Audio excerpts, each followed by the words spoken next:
je suis heureux de partager ce moment avec vous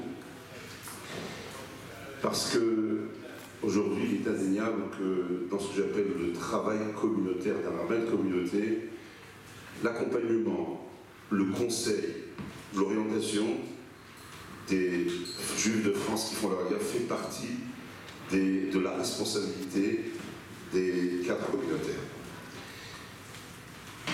L'Aliyah, elle pose toujours la question du lien entre le peuple d'Israël et la terre d'Israël. Je ne vais pas faire un Bartora, je vais surtout partager avec vous l'expérience, mais je voulais vous citer un très beau Rambam qui montre qu'en réalité, le lien du peuple d'Israël avec la terre d'Israël est absolument intemporel. Bien avant les promesses d'Hachem avant Avinu, bien avant les guerres de conquête de Yoshua, il y a un lien presque mystique. Permettez-moi de citer donc le Rambam, c'est le texte du Rambam de notre Bet Abechira, je vous traduis directement. C'est une tradition que nous avons reçue, que l'endroit où David Ameller et Shlomo ont construit l'autel des sacrifices dans la grange d'Arauna, et l'endroit où Abraham Avinu a construit un autel à sacrifier. C'est l'endroit où Noah, en sortant de l'arche, a construit un autel. C'est l'endroit où Caïn et Hevel ont construit un autel. Et c'est l'endroit où Adam Arishon, aussitôt qu'il a été créé, a construit un autel de sacrifice. Et le Rambam conclut à Adam, Nivra, Mi Makom Kaparato. Adam Arishon était créé de l'endroit de son expiation. À l'endroit de l'autel, Hachem allait prendre la terre qui avait déjà pas pour former le corps. Et d'autres ce qui veut dire qu'il est inscrit, j'allais dire presque biologiquement, dans l'être juif, cette appartenance à la terre d'Israël. Je ne vais pas vous citer tous les maîtres des générations, je pense spontanément à Yuda Levi, la plus belle illustration de cet amour de la terre d'Israël. Je pense au Rahel Akadosh, ce maître immense, contemporain du Baal Shem Tov, qui quitte le Maroc pour Israël. Je pense aux élèves du Gaon de Vilna, qui ont réintroduit la présence d'Ashkenaz, vous savez, qui a été bannie pour des raisons de grosses dettes qui n'avaient pas été payées. Il y avait des Ashkenaz qui ne pouvaient pas rentrer en Israël, ils devaient s'habiller comme des Sfaradim pour rentrer en Israël. Et c'est à partir du Rav Mendel de Shkov, l'hôtel du Gaon, les Ashkenazim, peu à peu, sont revenus, se sont installés en Israël. Vous savez également, et c'est un journaliste qui vous a dit tout à l'heure, que la première juive de France, elle est naturellement, elle est chaleureusement sioniste. Je ne crois pas, je n'ai pas entendu des discours comme une certaine frange de la communauté américaine qui se manifeste contre les intérêts israéliens. C'est des choses qu'on ne voit pas en France. Pourquoi?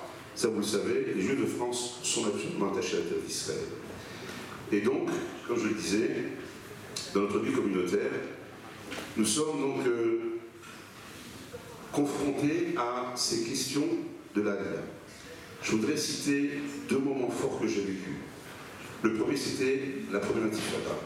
Je ne sais pas si vous vous souvenez, mais les Juifs de France étaient saisis littéralement de panique, prêts à tout vendre, à prendre leurs valises et à monter en Israël. C'était évidemment pas une bonne Aliyah.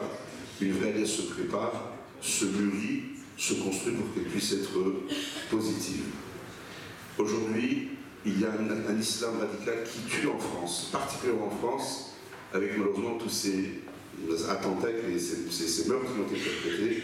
Le climat d'insécurité, malheureusement, ou heureusement, je ne sais pas ce qu'il faut dire, eh bien, pousse les Juifs à s'interroger de plus en plus sur leur Aliyah. Quelles seraient les conditions idéales pour qu'un Juif français, une Juive française, puisse s'intégrer en Israël? Il me semble que le premier écueil, c'est la structure sociale. Le Juif, la diaspora et de France en général, construit son appartenance à la Torah nécessairement par le biais de la communauté. Il y a une communauté identifiée, une grande jeunesse, il y a un rabbin et un président, il y a une structure communautaire. Et lorsque un Juif de France arrive en Israël, il est perdu. Parce que la communauté, elle existe en opposition au monde ambiant non juif. Mais en Israël, bon, Rachel sont tous des juifs. Et la perte de ce repère communautaire crée la confusion et une difficulté à s'intégrer. La deuxième question qui me semble encore plus importante, c'est celle du choix d'une école qui correspond au niveau des familles. Disons globalement, pour aller vite, que le juif français est un juif traditionnaliste et il est arrivé des expériences très difficiles de familles qui n'ont pas été accompagnées, dont les enfants se sont retrouvés dans des écoles qu'on appellera pas de manière péjorative culonique, mais pour juste dire les choses, des écoles non pratiquantes, j'ai complètement désorienté parce que c'est un monde qu'ils ne connaissaient pas. Et ça a pu être, je connais des cas, des échecs difficiles qui ont amené les parents à revenir en France. Alors, que faut-il? Et j'en vais terminer avec cela. Ce que je crois, c'est qu'il y a un accompagnement de la communauté qui, je crois, est nécessaire en lien avec des structures comme le Rav Sor est en train d'en créer, accompagné par Charabim, en lien pour permettre cette intégration.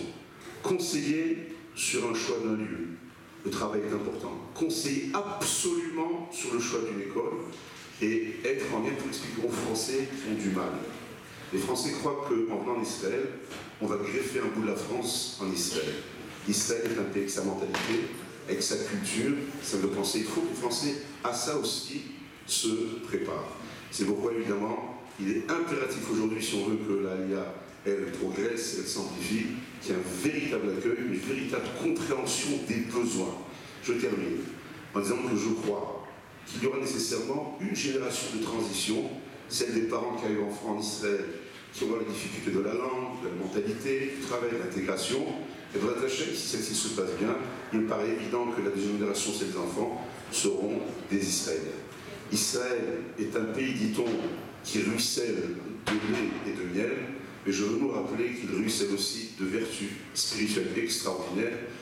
N'oublions pas que la Vaïlia, c'est ce challenge. Faire les Juifs plus aimants Hachem, faisant plus les mitzvot, s'attachant plus à cette évolution. Merci.